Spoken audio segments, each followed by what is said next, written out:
ಎಲ್ರಿಗೂ ನಮಸ್ಕಾರ. ನೀವೆಲ್ಲ ರಾಮಲಲ್ಲನ ಪ್ರಾಣ ಪ್ರತಿಷ್ಠಾಪನೆಯನ್ನ ಕಣ್ತುಂಬಿಸ್ಕೊಂಡಿದ್ದೀರಾ ಅಂತ ಗೊತ್ತು.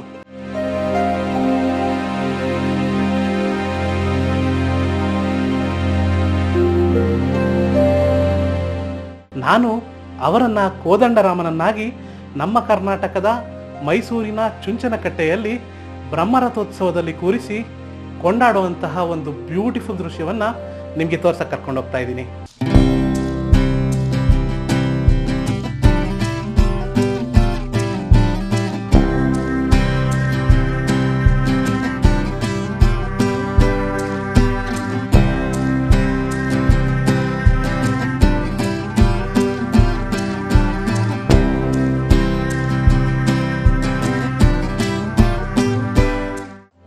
ಯಾವ ಜಾಗ ಇದು ಅಂತೇಳಿ ಯೋಚನೆ ಮಾಡ್ತಾ ಇದ್ದೀರಾ?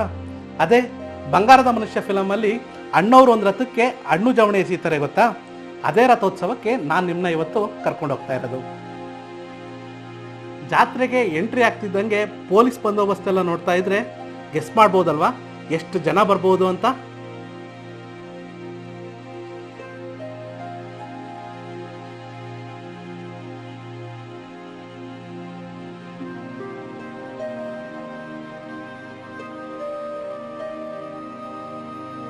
ಶುರುನಲ್ಲೇ ತಿಂಡಿ ತಿನಿಸುಗಳನ್ನೆಲ್ಲ ನೋಡ್ತಾ ಇದ್ರೆ ಅಲ್ಲಿರೋ ಜಿಲೇಬಿ, ಬೂಂದಿ ಖಾರ, ಮೈಸೂರು ಪಾಕು, ಬೇರೆ ಬೇರೆ ಮಿಠಾಯಿಗಳೆಲ್ಲ ಬಾಗುರು ನನ್ನ ರುಚಿ ಸ್ವಲ್ಪ ನೋಡು ಅಂತ ಕರಿತಿರಂಗಿದೆ.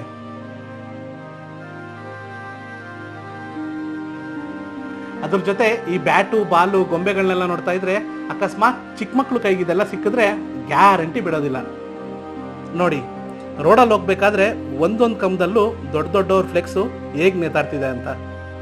ಹೆಣ್ಮಕ್ಳು ಯೂಸ್ ಮಾಡೋ ಐಟಮ್ಸ್ಗಳು ಕೂಡ ಜಾಸ್ತಿ ಇದೆ ಗುರು.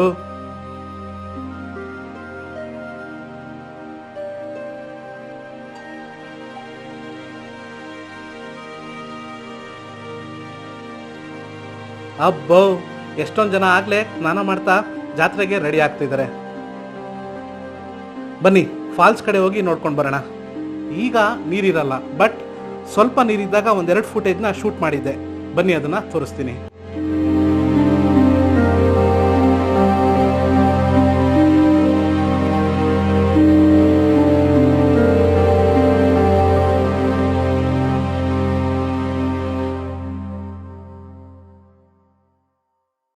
ಶ್ರೀರಾಮ ಎಲ್ಲಿರ್ತಾರೋ ಅಲ್ಲಿ ಅವರ ವಾನರ ಪಡೆ ಇರಲೇಬೇಕಲ್ವಾ? ಅವ್ರಿಗೂ ನಮಗೂ ಇಬ್ರಿಗೂ ಬಾಸು ವೀರಾಂಜನೇಯ ಸ್ವಾಮಿ ಕೂಡ ಇಲ್ಲಿದ್ದಾರೆ. ಬನ್ನಿ ಅದನ್ನ ನೋಡ್ಕೊಂಡು ಬರೋಣ.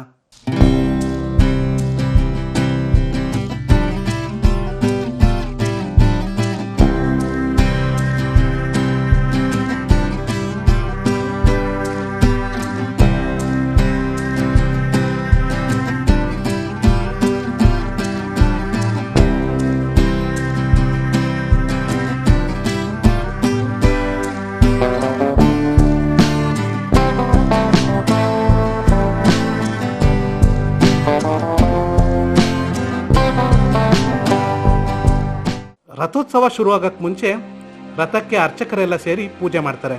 ರಥಕ್ಕೆ ದಿಗ್ಬಂಧನ ಹಾಕಿ ಶಾಂತಿ ಮಾಡಿ ರಥಾಂಗ ಹೋಮ ಅಂತೇಳಿ ಮಾಡ್ತಾರೆ. ಲಾಸ್ಟ್ ವಿಡಿಯೋದಲ್ಲಿ ಅರ್ಚಕರು ಹೇಳಿದ್ರು ಗೊತ್ತಾ, ಅದೇ ಹೋಮ ಇದು.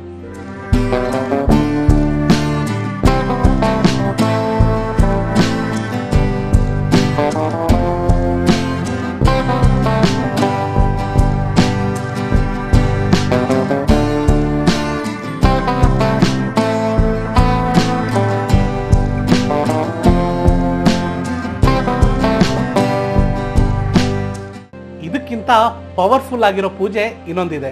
ಅದ್ಯಾವುದು ಗೊತ್ತಾ? ಬನ್ನಿ ತೋರಿಸ್ತೀನಿ. ಶ್ರೀರಾಮನ ಭಕ್ತರೆಲ್ಲ ನಮಸ್ಕಾರ ಮಾಡ್ತಾ, ರಥದ ಚಕ್ರಗಳಿಗೆ ಪೂಜೆ ಮಾಡ್ತಾ, ರಥವನ್ನ ಮುನ್ನಡೆಸ್ಬೇಕಾದಾಗ ಯೂಸ್ ಮಾಡ್ತಾರಲ್ಲ ಆ ವಸ್ತುಗಳಿಗೆ ಪೂಜೆ ಮಾಡ್ತಾ, ದೇವ್ರೇ ರಥೋತ್ಸವ ಚೆನ್ನಾಗಿ ನಡೀಲಪ್ಪ ಅಂತ ಬೇಡ್ಕೋತಾರೆ ಗೊತ್ತಾ? ಐ ಥಿಂಕ್ ಇದು ಮೋಸ್ಟ್ ಪವರ್ಫುಲ್ ಪೂಜೆ. ನಾನು ಅವಾಗಲೇ ಹೇಳಿದ್ನಲ್ಲ, ರಥಕ್ಕೆ ಬಾಳೆಹಣ್ಣು ಮತ್ತೆ ಜವಣೆನ ಎಸಿತಾರೆ ಅಂತ. ನೋಡಿ, ಆ ಕಳ್ಸದ ಮೇಲೆ ಈ ಬಾಳೆಹಣ್ಣು ಜವಣೆನ ಕೂರ್ಸಕ್ಕೆ ಟ್ರೈ ಮಾಡ್ತಾರೆ. ಅದನ್ನ ಕೂರಿಸಿ ದೇವ್ರೆ ಎಲ್ರಿಗೂ ಒಳ್ಳೇದಾಗ್ಲಪ್ಪ, ನನಗೂ ಒಳ್ಳೇದಾಗ್ಲಪ್ಪ ಅಂತೇಳಿ ಜನ ಬೇಡ್ಕೋತಾರೆ.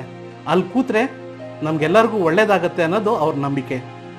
ಒಂದು ಜಾತ್ರೆಯಲ್ಲಿ ತುಂಬಾ ಆಕ್ಟಿವಿಟೀಸ್ ನಡೀತಾ ಇರುತ್ತೆ. ಜನಜಂಗುಳಿ ಜಾಸ್ತಿ ಆಗ್ತಾ ಇದ್ದಂಗೆ ದೇವಸ್ಥಾನದ ಲೈನ್ ಕೂಡ ಜಾಸ್ತಿ ಆಗ್ತಾ ಇರುತ್ತೆ. ಒಂದು ಕಡೆ ಜನರು ತಾಯ್ತ ಕಟ್ಟಿಸ್ಕೊಳ್ತಾ ಇದ್ರೆ ಇನ್ನೊಂದು ಕಡೆ ದಾನ ಧರ್ಮಗಳನ್ನ ಮಾಡ್ತಾ ಇರ್ತಾರೆ. ಇನ್ನೊಂದು ಕಡೆ ಹಣ್ಣು ಕಾಯಿ ಹೂಗಳನ್ನ ಮಾರ್ತಾ ಇದ್ರೆ ಇನ್ನೊಂದು ಕಡೆ ಹರಿನಾಮವನ್ನು ಸ್ಮರಣೆ ಮಾಡ್ತಾ ಹಣೆಗೆ ನಾಮವನ್ನು ಹಾಕಿಸ್ಕೊಳ್ತಾ ಇರ್ತಾರೆ.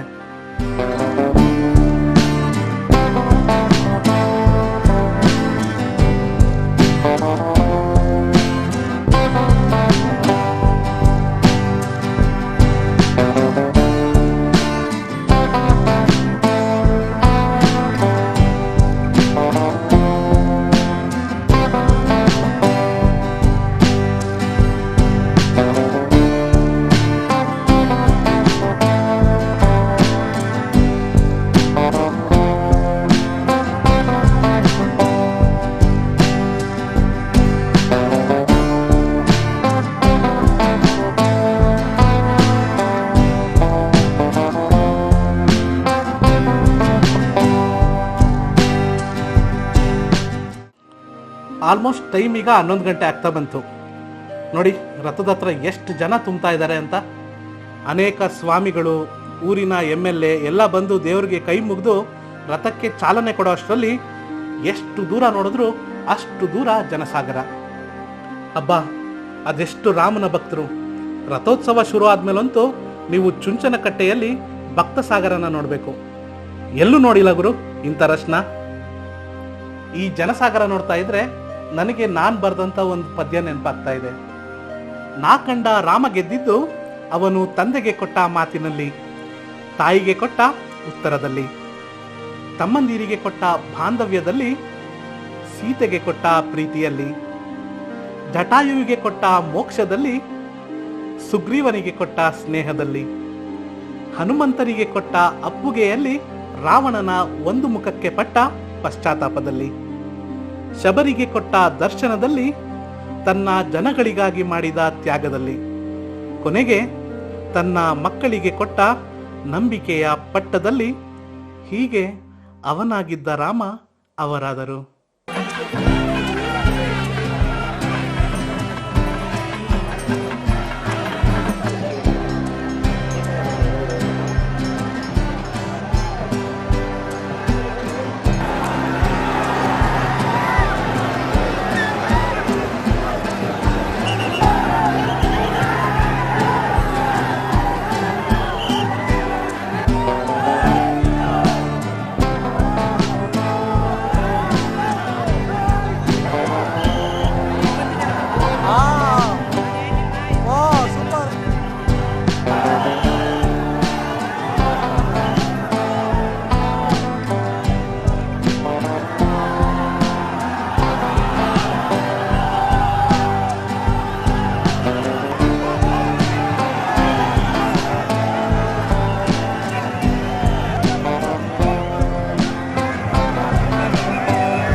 ಶ್ರೀ ಕೋದಂಡರಾಮನ ಬ್ರಹ್ಮರಥೋತ್ಸವವನ್ನು ನೋಡಿ ನಿಮಗೆಲ್ಲ ಖುಷಿಯಾಗಿದೆ ಅಂತ ಅನ್ಕೋತೀನಿ.